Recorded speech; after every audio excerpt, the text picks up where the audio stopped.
ਨਹੀਂ ਕਰਨਾ ਤੁਸੀਂ ਮਜ਼ਬੂਤ ਤਾਕਤਾਂ ਨੇ ਉਹਨਾਂ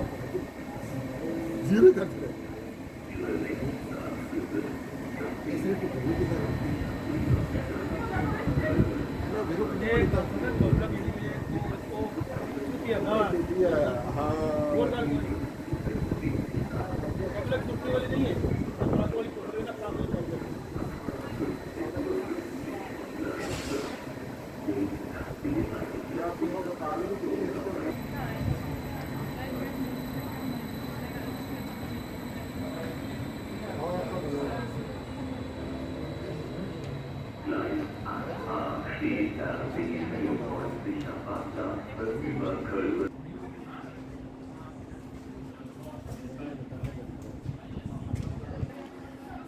और राती निकले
ठीक है